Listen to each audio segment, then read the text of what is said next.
Hello, Andrea. Great seeing you. How are you? Hello, I'm really good. I'm really excited for the new record cycle, so very good. Well, you should be, right? It's a great album. But before starting asking questions about that, I need to ask, with a few exceptions, Lacuna Coil have been releasing one album every 3 years. How do you manage to be this consistent? I think it's 3 years is more or less the right time, because we're not that kind of band that can write an album every year for sure, because we don't have that kind of speed. I mean, when we work on a record, we really sit down, find the right topic for the concept, find a visual, something, an image that can give Marco, our bass player, main songwriter, inspiration to start working on the topics of the record. Then it's a long process, so we're not able to keep writing on the road or in different situations. We need to be home, we need to be focused, and having collected enough inspiration and experiences to have something to say on the record. So I think 3 years is a good time, and it's enough for us to concentrate again and restart the process. And obviously, it's then there are external factors sometimes that push you a little longer, either earlier. Like this time, there's been a COVID, obviously, has Yeah. been eating everybody for 2 years, and that didn't help on the inspiration point of view. So we kind of had to restart working together, restart touring in order to collect experiences, travels, topics, listening to new bands, getting new sounds. So it's been a while, but in general, I think 3 years is a good amount of time, and we always love to put out music when we are ready, when we feel ready to say something new. Although, to be clear, I wasn't complaining. I was saying it's amazing that you have stick to a plan and you keep releasing one album every 3 years. My question, Yeah. maybe my question was not clear. I No, was no, I not didn't. complaining, man. No, no, no, no. I didn't take it as I just say that it's the time we normally take for Okay. us to collect enough ideas and then go and take the actual time to songwrite, to sit down, to listen, to change things. Okay. So you mentioned, of course, the pandemic, and then the band re-record Comalies. So how much this process of re-recording help you guys get you back, uh, get those creative juices going on again? Yeah, it's been very important, especially after the pandemic. We had time to sit down and work on some music together without the same pressure of putting together a complete new record, because this one, the Comalies XX, was just a tribute to the original one, a revisitation. Like we re-recorded the song in a style of the band, of the lineup that is currently in the band now. But obviously, it was never gonna be we want to write a better version of Comalies. Obviously it can't be, because Comalies is uh, such a great record for us. That was our breakthrough records in many places and in our career. So it was more of a tribute. That's why we released the physical album with both versions of the record, because we didn't want to say, okay, this is better than the old one. So it was good to work on that, as it's without the pressure of a complete new record. And he gave us a lot of inputs also on the way we were working the arrangement, having to listen to the original one and go back and kind of go and inspect all the different arrangements and stuff. He gave us also some ideas for the newest record on certain atmospheres, on the way we were doing things back in like 20 years ago. So it's been very useful and a good way to restart without putting too much pressure on us. Let me ask almost a difficult question. From your point of view, how, what difference do you see in yourself as a musician from the day that Comalies was released and from the day that was re-released, re-recorded, to be more exact? Yeah, yeah. I mean, I don't think I wouldn't compare Comalies XX to Comalies, obviously. I would compare maybe a newer record to Comalies in a way to notice the difference, because I mean, obviously, only as yourself as an artist, not compare the yeah, two. music. Yeah, we're more experienced for sure. We know better how to write the lyrics, how to balance the voices in the music. So I think we're better. I mean, we're more better understood what's our place in the band and what's best for the band, what we can do best for the band, in and out of the band in the way that I don't do only there's not only the musical part, there's also the part where I do the administration of the band as a Yeah. as a company. So there's my role changed in the years. Before we were 6 people, now it's mostly 3 people with musicians. Obviously, with Richard is also part of the band, and now Danny is trying for the band. But in terms of decision making and the financial aspects, the logistical aspects, it's only the 3 of us taking all the decision. So we have become way more experienced Hmm. in taking care of every aspect, also around the band. So not only as a musician, but also as a everything else that it takes to be a professional band. Yeah, and that's, to be honest, seeing other bands, that is something that in many bands is the Achilles heel. It's the weakest part of this. I don't want to use the word business, but in some way it is business. It is So business you because guys music being able, is yeah, good. being So it able is. to handle this is amazing. Yeah, I mean it's as important as the music. Mhm. Obviously music is first, but right after the music, there's the way of you organize the band. Where everybody has to have roles, everybody has to have been equally busy with stuff around the band. If somebody is better at songwriting, is better that he songwrite, Mhm. and then other people take care of other aspects where they're better at. It's not. There's no point in trying to compete. And I have to write 3 songs in the record. There's no point in that.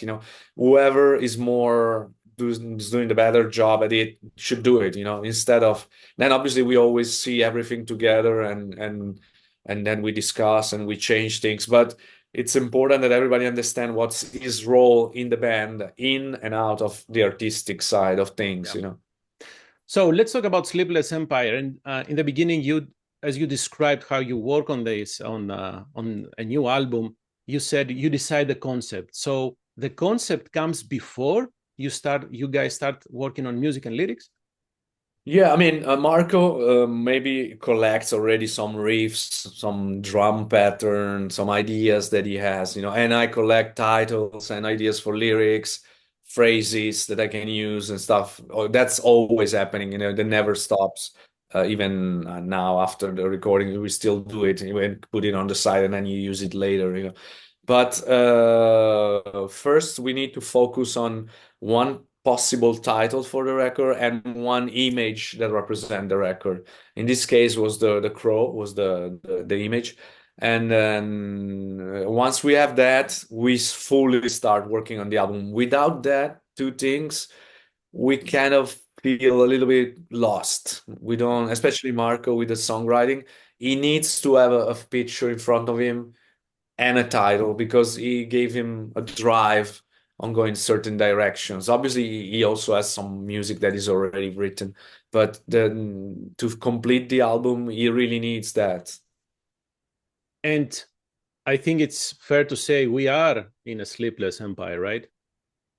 Yeah, we are the Sleepless Empire. I mean, we are the empire is because we have a lot of things available nowadays. You can just click away from everything, and you can order what you want, you can listen to what you want, you can see and watch what you want.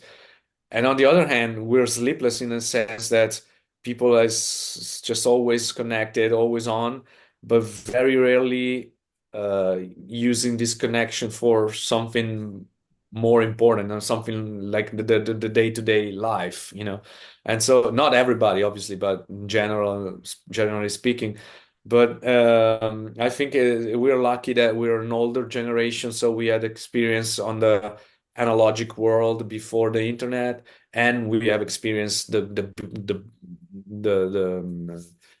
birth of the internet and also development of the internet. While a lot of the newer generation, they're only grow up with the internet, with the connectivity, with the phones in their hands, and sometimes it feels they're lacking some skills for the real life, you know. Mm. So that was the overall generic reflection, maybe also pushed by the 2 years of pandemic where you've seen this happen more and more, you know. And after the pandemic, a lot of people went back to their normal life, and many other didn't, you know, they just stayed on this more virtual kind of World, yeah. life. So that was the basic reflection. Then every song obviously goes into different topics. It's not a concept album in the sense of the 70s where they were writing a complete story from start to finish with characters. This is not, it's just more of an overall concept that gives us the idea of the visuals, of what we're gonna dress, how we're gonna present the stage, the videos and stuff like that. And then it develops in different songs for different topics, for different songs. A small comment. Yes, we are older. Yes, we experience things, but did we do a good job teaching the younger generation how to I use think these tools and live? I think some people yes, some people no. Obviously, a lot of people know. But for us, it was also new when the digital came all over. It's been pretty quick, you know, the Mm. switch from the full-on internet experience and the previous life has been very quick. In the 5 years, 10 years maximum, you've seen a big change, you know, in how important are. And we are also very present on social media on so we know and we understand the social media, but obviously we also have this kind of distance that we can put between us and the real life and what we portray. We know what to put on the social media, what not to put on the social media, you know, while a lot of the younger generation, they have all their life on the social media, and Mm. that's sometimes too much, and sometimes it can be a killer for them because it's not maybe that interesting, you know. And so I think there is needs to be that right Balance. balance between the two. But some of us, I think, have done a good job. Some others don't, you know. But it's very hard to teach certain things, you know, because you don't live. Not all of us live this changing and understand these changes of like if I give internet to my dad, obviously he doesn't understand that if he says something offensive on the internet, it's gonna be for the world to see. Right. It's not just you and your friends, like you would say something stupid at the bar with your friends, and you say it on Facebook is different, you know, because it has much more reactions, much more exposures. So you need to understand the media, the power of the media you're trying to handle, you know. Mm. And if you're not ready, the media is handling you and not you, the media. Love it. Love how you explain that, not love the situation. You mentioned the cover artwork, the crow. So what input did you give to Roberto for this? We gave him the lyrics. Obviously, they were more or less not always completely finished, but what we had for the lyrics, the song titles, and then he visualized it with the subject, and he gave us some very basic drawings of the ideas. And then we were coming back and say, okay, I like it, but maybe occupy more the space, or I don't like it, maybe change it. So it's been a long job also that the artwork because we had one drawing for every song, and so it was a lot of drawings to do. And so it took a long time also to finish the artwork. But Roberto did a great job. He's a metal guy. He's become a friend because we were talking every day for many months, and we loved the result. And we wanted to have the trademark of a real artist on the record, not just our own interpretation. We want somebody to put something of himself as well, his vision of our concept in the music and in the visuals. So it was very helpful, and I think he did a great job. And but it's been a very, very big work, a lot of work to put together. Sounds like it.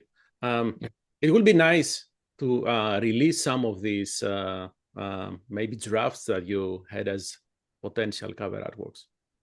Yeah, I mean, we will really, in the booklet, you will see all of the drawings, Oh, uh, okay. and some will be merchandise, some not, but some mostly yes. And maybe we'll do, we have an idea of doing some kind of meet and greet with Roberto as well, and do like some signing of the prints, maybe sell just the prints of the record or the artwork. But we need to find the time to do it, but it's Of in the course. plan. You know, maybe if we have the right chance to do it, we'll do it. What about mixing? The mixing was done by Stefano Santi, correct? This is the Yes. first time you guys work with him, right? Yeah, we wanted to try somebody new. actually he's a longtime friend. We know him 20 years probably, but he's a little younger than us. But we used to hang out on the metal bars and stuff like that. Then he started to study for as a sound engineer, and then he's been working now a few years on a lot of Italian bands. But also he works live with like Gate Creeper and Vanded. He does a live sound for Vanded as well. So he's a live engineer, but also he owns a little studio. So we wanted to work with somebody new in a way, not the usual guys. And because we wanted to try to go somewhere else with the mixing, especially.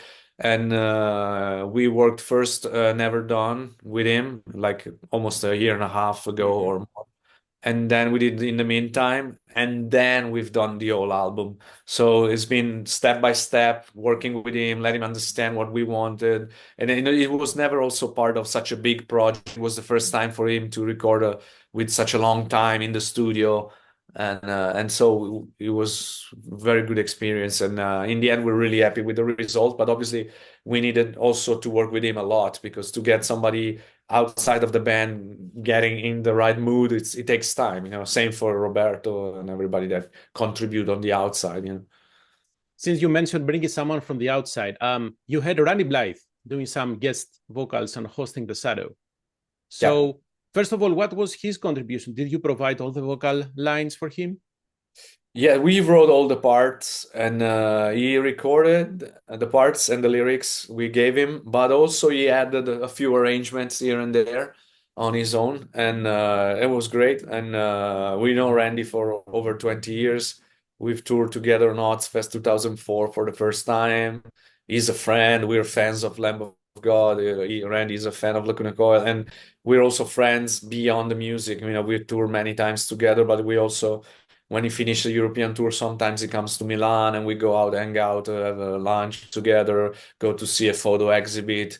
And so we're friends even beyond the music.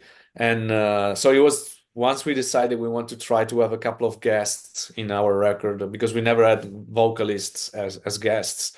Randy was the first name that came to our mind because he's a part of the family. And then Ash, we also had Ash Costello from New Year's Day. We were looking for a female voice that wasn't too operatic or too clean, because the song was a bit, the part of the song was a bit more in a rock direction. And so we thought she could be a good fit because she has that kind of more dirty voice. And she was immediately really happy about it. We didn't know her before, but she wasn't enthusiastic right away. So we tried, and she did a great job. And then we had the opportunity to play the songs also together on the road live in America. So it was a very good experience for the first time working with some outside. We had other people in mind as well, but we didn't want to put too many collaboration because we already have two singers. Right. So we didn't want to confuse the people with too many voices in the record. In the future, I'm thinking we can do it again. Maybe a Lamb of God tour in the North America is coming after the Machine Head one. That would be great. Obviously, we've toured with them already, so why not? Aside from the music, aside from the visuals, you have great music videos, and I had to ask, how do you make the shot with you and Christina looking like falling in gravity? Yeah, it's been a very hard work in the studio because they hanged with some special cables that they Really? use for climbing and stuff. So we had to wear, under the clothes, we had to wear a special corset to be, the one you use for parachuting and stuff like that. And it's been a long day. We had bruises all over the next day because obviously I had to jump with this thing and fall around, and so I have bruises all over and Christina as well. So we're gonna publish. We have a behind the scene video. Okay. And then we're gonna put it on, of course, later, and you're gonna see how it's done properly. But it was quite a hard work, physically especially. It's been very demanding physically, but it was good. And we're actually gonna go and film another video with the same director next week. With the same director, you work with Gravity for Gravity? Yes, Okay. yes. yeah, we really enjoy the way she works and the way the video came out. So we're gonna do one more video with her. No more hanging, right? No more No, hanging no, from no, the no. No, this one is also not easy, but not so challenging physically. Okay, good to know. And then you had, speaking of music videos, you had Patrick. You work with Patrick Leos after 20 years almost. Yeah. Actually, in the beginning, we wanted to work with him for the video for Swarm, the Mhm. XX, the one on the 20th anniversary, because he did the original Swarm Correct. that have live videos. But we couldn't match the timing, schedule, and everything because we had to go to Sweden. It was too complicated to do. So instead we used some other people here in Milan. And so we decided, okay, we're doing the first one instead of the Comalies, we do the next one. And so we went to Gothenburg and filmed a video with him.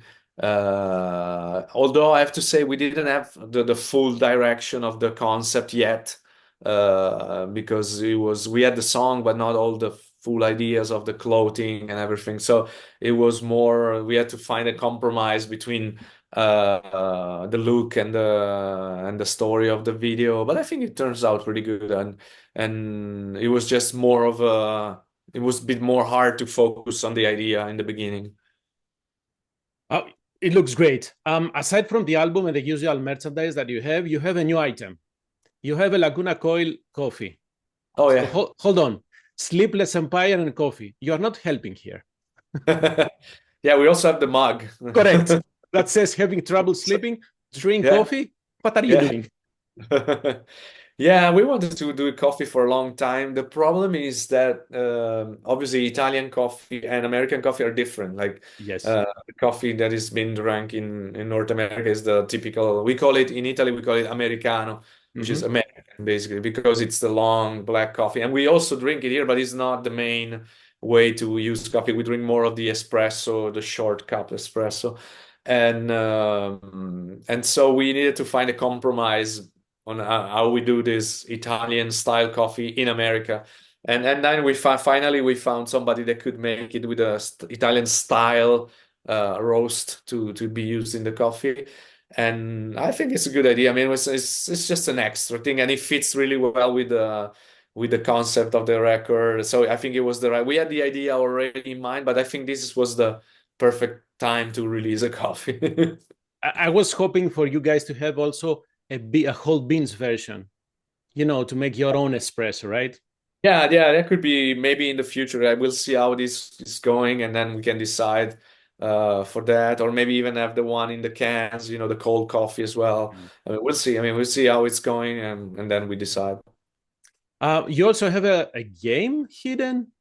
You provided the dice in the special edition in the CD, though. Yeah, yeah. Version. The special edition of the CD has two dices, like the board game style dices of the Dungeons and Dragons style.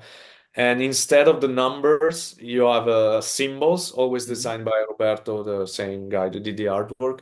And every symbol corresponds to a phrase that is extracted by the meaning of the song. So every symbol is a song, but it's also a phrase. So you have this board where you have all the phrases with all the symbols. So you throw the dice and you combine the two phrases together, and you get some kind of like like the Chinese, the fortune cookie. Then you Mm-hmm, open it, mm-hmm. it's a message, a generic message, obviously. So anyway, you combine the two phrases, and you have every phrase can be combined and have a meaning together.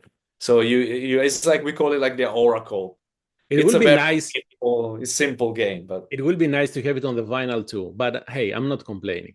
Well, no, yeah, I am complaining. I think it's a space reason, because the shape of Mm, the special CD, it's like a box, so you I can fit understand. devices and everything.